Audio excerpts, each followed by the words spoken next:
In the Bible, does it say that slavery is wrong? No. Slavery was something that occurred in ancient societies. Moses' law simply regulated the slavery and how it was to be done and conducted in more humane fashion. But I believe that the principles of Jesus Christ, the principles of the New Testament, as they influence a society, eradicate slavery, and that's exactly what happened. But Bill is so smart, and he's white, and white people are not treated right. So I want to treat white people right, especially white men. And next month, by the way, is White History Month. Don't forget, my biblical question, what is the only thing that will set you free? What is that? I'm going to ask Bill before Bill leaves us this morning. What is the only thing that will set you free? Bill Lockwood, by the way, is a blogger and radio host at American Liberty with Bill Lockwood, a preacher of Our Park Church of Christ and a teacher in Wichita Falls, Texas. I've gone there several times, folks. It's amazing. If you're ever in that area, go and check out the church. And Bill is also an author of the study guide Ezekiel, the Watchman of Israel. Bill, good morning, sir. Welcome to the show. Good morning, Jesse Lee. How are you today? All is well. It's summertime already. Isn't that amazing? Hard to believe, isn't it? Halfway through the year. It's like it's just going by like 90 going north. That's right. Just so quickly, isn't it? That's right. Are you traveling for the summer? I already traveled some. I am traveling. I'm coming to California next week. Really? What part? San Diego area. Oh, okay. Well, let me know, Bill. Yeah, well, I have family down there, remember, and so I'll be out there next week, 4th of July at Coronado, Lord willing. And the creek don't rise. That's right. Speaking of San Diego, I just saw a report today where the mayor of San Diego, I believe, is going to increase the taxes so they could build homes for the homeless people, which are mostly illegal aliens. Did you hear about that? No, I'm not surprised, though. That seems to be the trend with a lot of people, that we're just too weak to stand up, and we're just going to continue to tax the American people, I guess, on a continual basis. It's just sad. It's amazing to me that we, the voters, are allowing the politicians to bring in all these illegal aliens and then charge us for it, make us pay for it. We don't want it. We don't want them here. And yet they bring them anyway in order to get the votes, and then they make us pay for it. Right. We're paying for our own demise is what it is. Yeah, we're cutting our own throats in America. Why do you think there is not an outcry like rallies and protests and the Republican Party speaking out against it, holding press conferences and things? Why isn't there a major cry about it? Well, my opinion is that the American people have just lost the backbone on anything. We don't stand up for any issue. Even the churches are so weak that people complain regularly. I hear people complaining around me regularly that the churches are not standing for the principles of Christ. They're not standing against sin, and many churches are embracing it. So it's very, very sad. That's amazing to me. So there is no end to this? Well, there is. At the end of America is what it's going to be. It'll be end of America, and it'll be just a slavery situation for American people. I don't think most of American people believe that. I don't think they really understand that if this doesn't change, this is what it's going to end up becoming. I don't think most people believe it or something. Well, I don't know why they don't. I mean, for example, Mexico has said for many, many years that they're going to retake the Southwest. Yeah. They have flooded people up here. They're repopulating it with their culture. It's not simply about bringing people in. It's about changing the culture of the Southwest. And then at the same time, we are the ones funding it. I mean, it's just absolutely amazing. The communists have said for years. I mean, Nikita Khrushchev said many years ago, he says, we're going to bury you, and you're going to do it yourself. And you're going to do it to yourselves. So, I mean, that seems like what we're doing, exactly. We just cannot, and we cannot, or it seems like we don't have enough strength to stand up and say, this is wrong, and we need to protect the integrity of America, protect our culture, but we don't have that. We don't have that will. I noticed one of the ways that they have managed to do it is number one, destroy the family, one man, one Right. wife. I mean, one man, one woman, and children, and then they have corrupted the minds of young people now. Most young people I've noticed are very talented on one half of themselves, but on the other half they have no moral values at all, and so they're not thinking clearly about what's really happening. They're supporting the wrong people. Right. From the 1960s forward, we have purposefully removed the Bible, removed prayer, removed Americana material out of the schools. We instead have substituted United Nations propaganda. We've substituted global warming. We've substituted all these social issues such as homosexuality. And we've included that in schools. Now they have drag queen shows in grade school. And we have Islam being practiced and taught in the schools, and yet we can't even breathe the name of Christ to carry a Bible to school. This is what's happening, and the American people need to realize it. But but that's occurring, and that is going on from the schools on up. That's right. We have changed the way that American people think. Or at least thinking. Yeah. Where are the older Americans, 50 and up? Why are they, speaking out? Because the older American, we know what America's about and how it was at one time when we had families and everybody worked for themselves for the most part. And, people, there were issues going on, but people dealt with them. Where are those people? Well, I guess they're working 2 and 3 jobs to support all this socialism, for one thing. And another thing, a lot of people have grown to where they don't care very much. I mean, unless it affects them, as you mentioned earlier, unless it affects me personally in my little bubble right here in Wichita Falls, then I don't get excited. But when it happens right here next door to me, then it's really too late. So yeah. Because if it's happening right next to you, eventually it will spread into your area. Evil doesn't stay in one compartment. Right. Just like James was pointing out, James Hake, a few moments ago about San Antonio. What's happening to San Antonio? Yeah.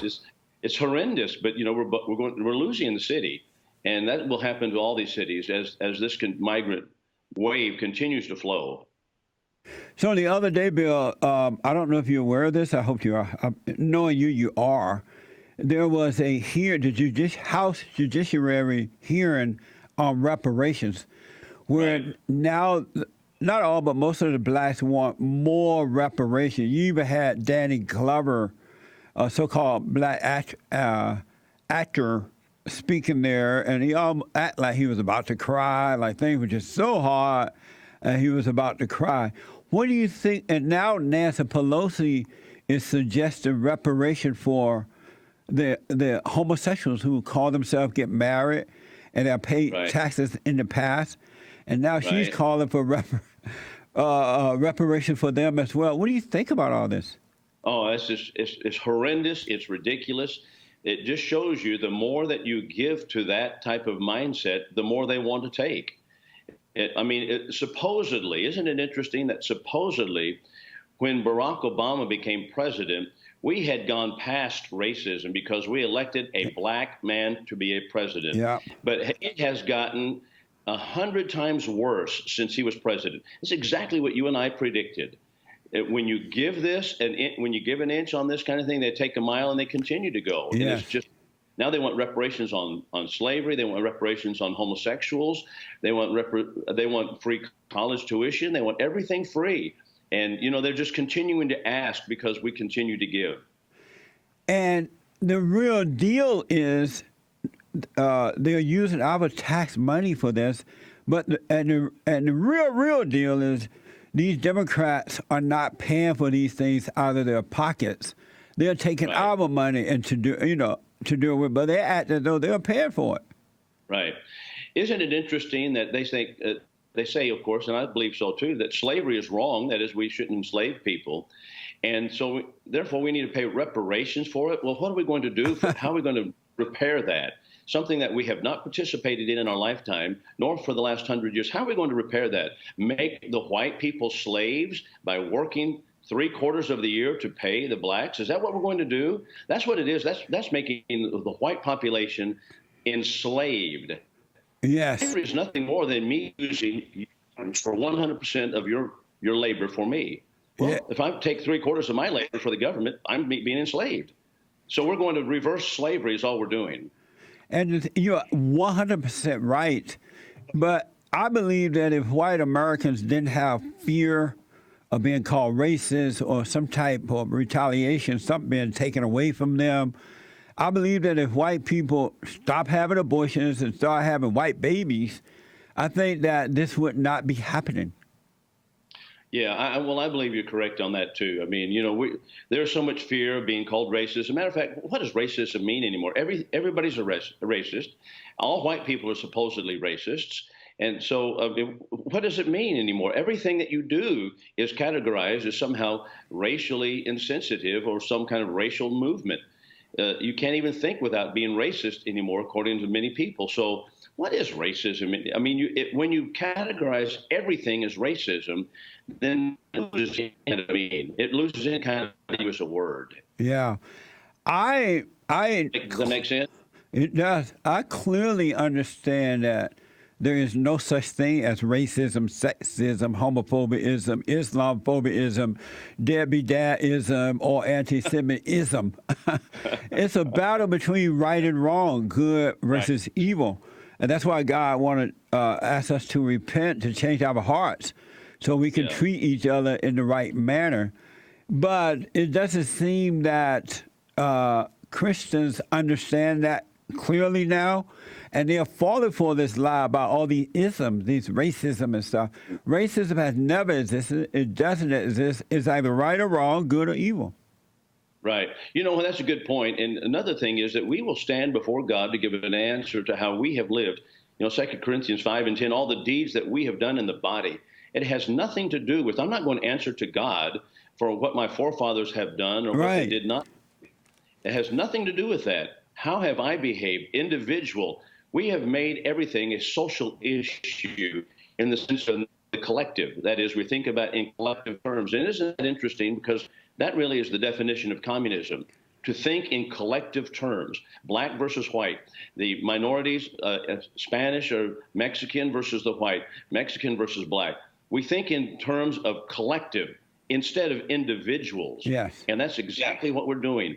And we have not really thought clearly on this at all. But the Bible teaches we will stand before God individually and give an answer to my deeds, 2 Corinthians 5:10. Yeah. So, that's right. We're not to be thinking collectively. We're to be thinking individually and how I behaved and what should I do. Absolutely. I got a call from a young guy who happened to be white, and he said that I don't remember it, but I spoke at his school when he was in, I believe, the first grade.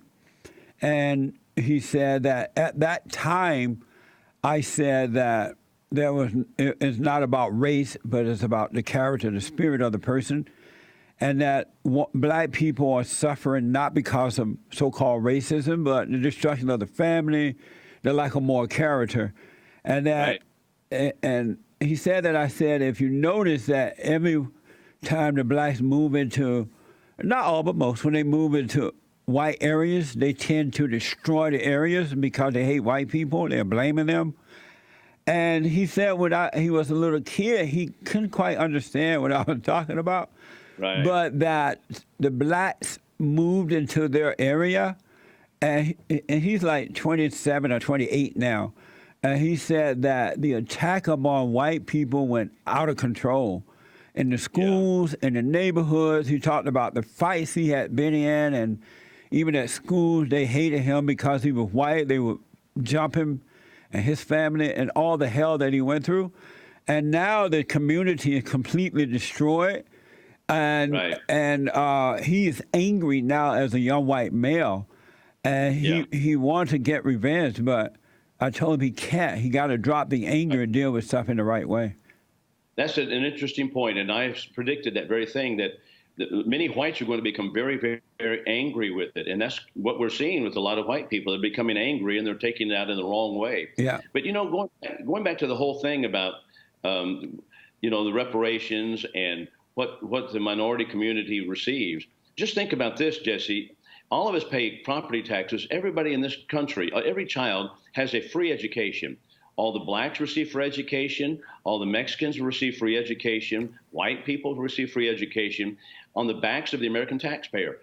That's free. Then when they get there, they have free breakfast. They have free lunch. Now they're providing free suppers. So they have free meals all through the day. They have free housing, or at least very reduced paying on the housing. They have huge income tax credits that are given at the first of the year, so they go buy themselves a car. They have food stamps. I mean, they're getting so many things for free already. Yeah.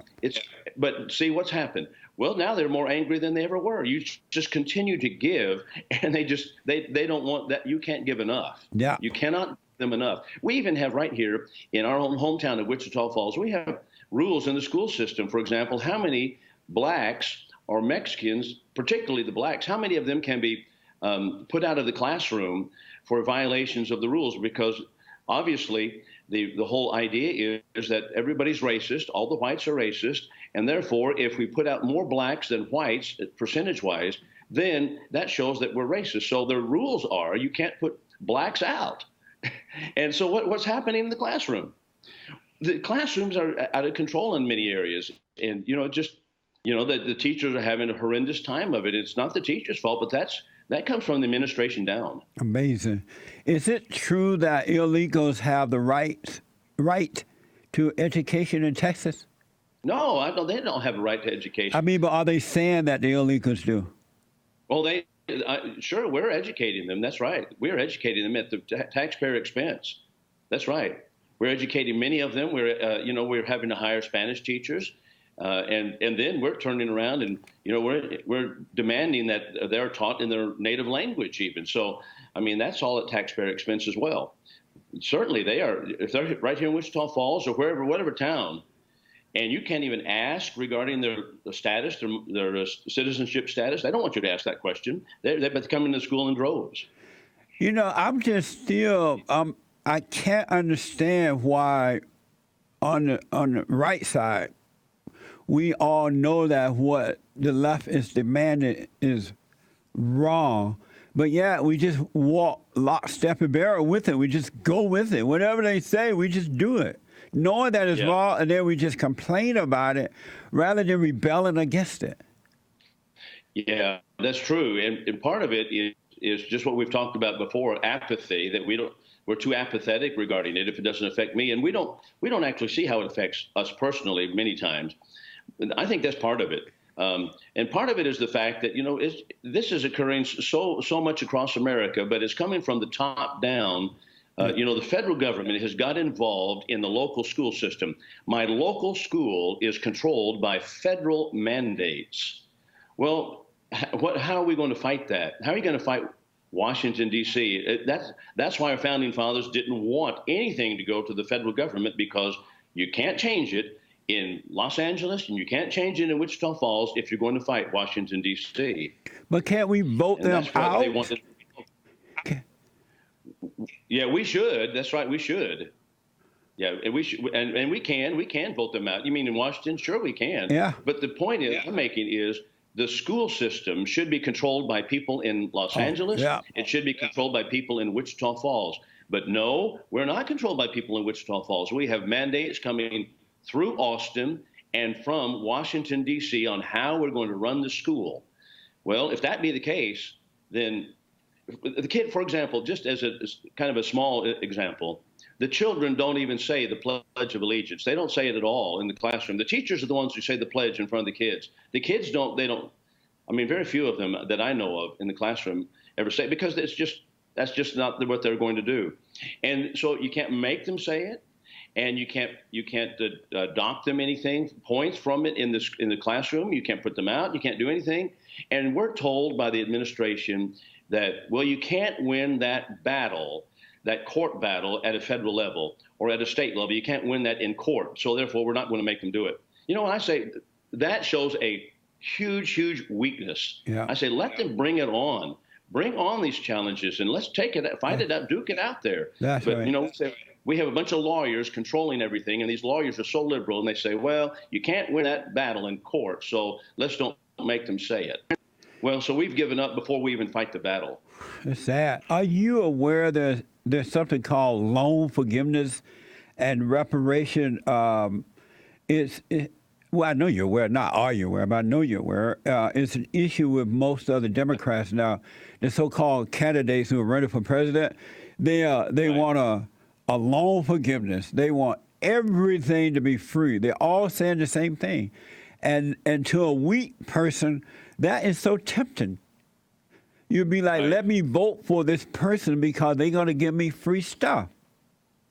Right.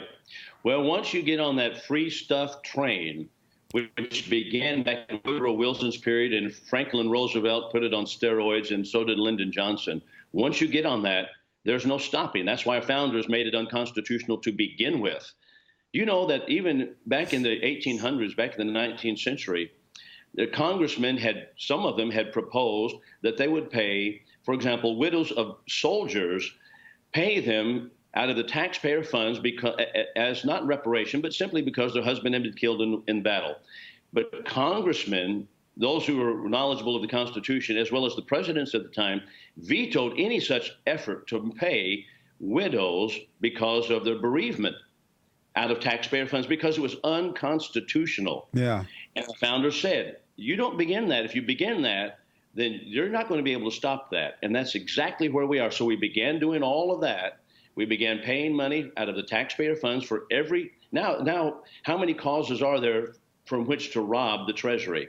Well, you're a cause sitting there in Los Angeles. I'm a cause over here in Wichita Falls. My wife's a cause. All of our family members are causes. Everybody's got a cause. Yeah. How many causes can you come up with? Well, that's what happens when you take money out of the public treasury and apply it to individuals or particular locations. Amazing. I've noticed that more and more young Americans are okay with socialism. And Right. and I know that they have been told that in the schools and now the politicians. Why is it that their parents are not telling them that, hey, socialism is not a good idea and what socialism is all about? Well, their parents have been indoctrinated the same way they have.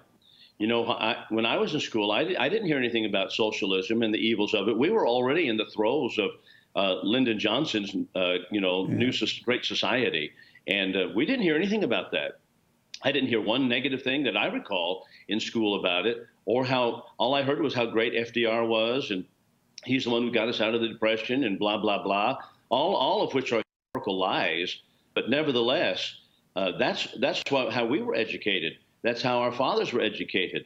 And so our parents and our generation, they don't really know much better. Once socialism is brought in, is it possible to overcome it? I pray that it is. If it is, it's only with the Lord's strength and people turning back to God and recognizing that socialism is an evil according to Scripture, and that we need to once again turn our hearts to God as a nation. But as long as we're going to be ungodly, then we're not going to turn this around. And ungodliness is really the mark of socialism. Yes. Because that's exactly what happens when we have socialism take over. Socialism itself is an evil. It steals from some and gives to the others. It's not about giving. I hear people all the time that are Democrats defending socialism by saying we should help the people at the border. Well, I say, well, get down there and give your own personal money. That's contribution, not take from Bill Lockwood and take it down there. Yeah. If they do the same thing I do. The only difference is their preaching has the force of law behind it. They put the teeth of the law in it. My preaching, I ask people to give, and I tell them what the Bible teaches regarding it, but I don't put armed guards in the foyer and make them give in the basket. No, I don't do that, but that's what the other side does, see. When you look around at times, do you feel a sense of helplessness, like it's just gone? Sure, I do, yeah. I certainly do.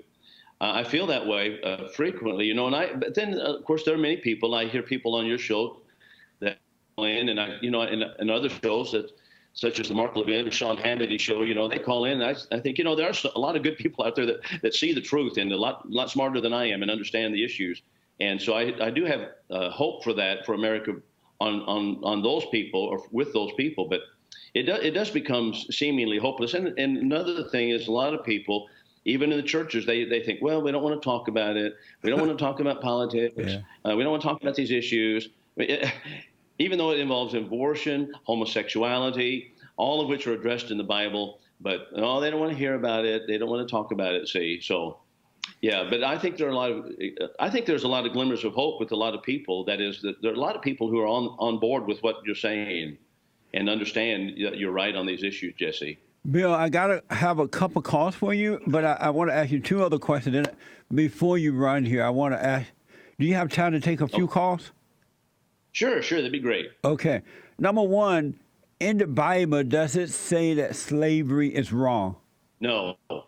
Well, where does this idea come from that slavery is wrong? Well, you know what? Here's my understanding of it, and that is, in the first place, in the New Testament, there were slaves. That was in the Roman society. And the New Testament writers, such as Paul, will tell the churches that had slaves in them and slave owners how they were to behave. Yeah. So he told them what they were to do. The same thing in the Old Testament. Slavery was something that occurred in ancient societies. Moses' law simply regulated the slavery and how it was to be done and conducted in more humane fashion. But I believe that the principles of Jesus Christ, the principles of the New Testament, as they influence a society, eradicate slavery, and that's exactly what happened. That's exactly what many preachers would say. For example, in the early 19th century, they would say, well, you know, we need to get rid of slavery, but you let the principles of Christ permeate society and do that in that fashion instead of coming along and saying it's wrong. That is, the Bible writers didn't say it's wrong, you've got to release your slaves today. No, they didn't do that. They said instead, here's how you're to treat your slaves. And so those principles, as they infiltrate the people's hearts and in society, it eradicated slavery after a period of time. But to come along and say it's wrong, no, the Bible does not do that. Not only does it not say that it's wrong, it tells the slave owners how to treat the slave and tell the slaves how to treat the master, how they should act as well. That's correct. It tells them how to behave. That's right. Here's how you're going to be a good slave, and here's how you're going to be a good slave owner. Matter of fact, Philemon was a slave owner. One of the books of the Bible written to Philemon by Paul, he was a slave owner. His slave was Onesimus. He ran away from Philemon. Paul found him in Rome, converted him to Christ, and what did he do? He sent Onesimus back to Philemon and said, you go back to him. But he wrote to Philemon, and you can read it in the book of Philemon, one chapter. He said, here's how you're to treat him, but yet count him not as an enemy, but as a brother in Christ. And so, in other words, telling him he's not to take out punishment on him for running away. But he did send him home to Philemon and said, here's how you're to treat him as a brother in Jesus Christ. So when Paul said, if you can win your freedom, do so, what did he mean by that? In what passage are we talking? Paul told the slave, if they can win their freedom, do so.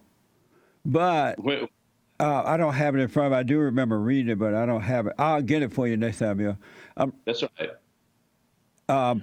I do want to ask, when people say, oh, it's evil to own another person, what would you say to those people?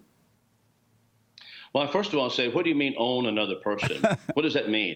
Yeah. Because when you find out owning another person means that I own all the production that you might produce, all your labor, then all of a sudden, what do we have? We have, many of us are slaves already to Washington, D.C. I'm telling you. That's right. Is slavery, is it wrong to own a person and own the production of that person? Okay, well, I believe it is too. Well, we have it going on in Washington, D.C. right now. I'm sure some of the Bible people out there can find that scripture where Paul said that, and then I'll let you know. I want the reason. Oh, somebody just said it's First Corinthians 7:21. Yeah. You know what Paul tells right there in 1 Corinthians chapter 7. He says, if you can, that would be great. But at the same time, he speaks about those in circumcision and uncircumcision, and he's speaking about the relations that they have with one another. If you can, that's fine. But that doesn't mean anything to the effect that, okay, I'm going to go burn down the house because of it. In other words, if you can gain your freedom, that's great. But he doesn't demand that the slave owners release the slave, does he? That's right. He says, were you a slave when you were called? Don't let it Right. trouble you. Although if you can gain your freedom, do so. And each person should live as a believer in whatever situation the Lord has assigned to them, just as God has called them. There it is. He says, live as God has called you. If you're a slave, pay no attention to it. And you should live in Christ. Yeah, live as a Right. believer.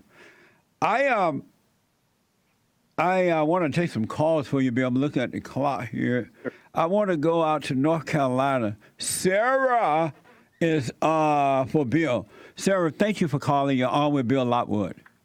Hi, Bill. I was How are a you? teacher for many years. I even taught in the Austin area, Pflugerville School District. Can you Yeah. share with the viewers about the abuse in special education diagnosis and funding? Because a lot of people don't understand that our federal dollars are going to overly diagnosing people for Social Security disability income, and that was huge. Well, you know what, Sarah, I think that's a good point. And I don't have all the statistics in front of me, but I do know from personal experience that we overdiagnose people on a constant basis. And I taught in juvenile detention for a long time, and I recognized I thought this is always happening, and that is that many, and particularly in minority communities, they get behind in their education, and so they get behind. By the time they get to I'm having some feedback on that. But by the time they get to sixth grade, they are classified as special education simply because they are behind the curve on it. So then when they get into high school, they're continuing to be behind in their education. So they classify them as special education. And so they have a watered down educational system that is given to them. And they have federal mandates that have to be met regarding those students. And so we are throwing so many categories into the special education category that they've had laws in Texas mandating the number of students or percentage of students you can have in a district that are special education. So I say to myself, well, what does that say? If they're mandating the number of students, the percentage of students that are special education in Wichita Falls, then it's not clinical, is it? It couldn't be clinical if indeed they're mandating you can only have 2% special education students. Yeah. Doesn't that mean that? And that's exactly the truth. We were categorizing, and this is happening in many school districts, categorizing students as special education with a watered down curriculum in order to push them through high school and get them out. And it was happening so frequently and putting them in that category that Austin says, stop it, you can only have 2%. Well, so then it's not clinical, then is it? If they're going to mandate how many students you have in special education. Amazing. That's one insight into it. I don't know if that helps you, Sarah. We just lost Sarah, so hopefully that was helpful. She was a teacher at one time. Bill, tell the folks how to listen to your show, read your blog, and keep up with what you're doing. Yeah, thank you, Jesse. Well, it's American Liberty with Bill Lockwood. That's the radio show out of Wichita Falls. It's 11 o'clock Saturday morning. It's also in Lubbock and Abilene, News Talk 790 in Lubbock on Sunday afternoon at 5, and also in Abilene at 1440 Sunday afternoon at 5 o'clock. Those are AM dial stations. And then here in Wichita Falls, News Talk 1290 AM, 11 o'clock Saturday. And the blog is the same site. It's American Liberty with BillLockwood.com. Amazing. I listened to your show on Saturday, and I have to tell you, it's very, very, mamma mia, hola, sí, señor, interesting. Yeah, thank you for that, Jesse. Bill, thank you so much for your time. I know we kept you over a little bit today. I really appreciate you staying with us. You bet. Thank you so much, Jesse, for having me. I always enjoy being with you. Same here. God bless you, buddy. You too. All right, Bill. All right, bye-bye. Bye now. Amazing.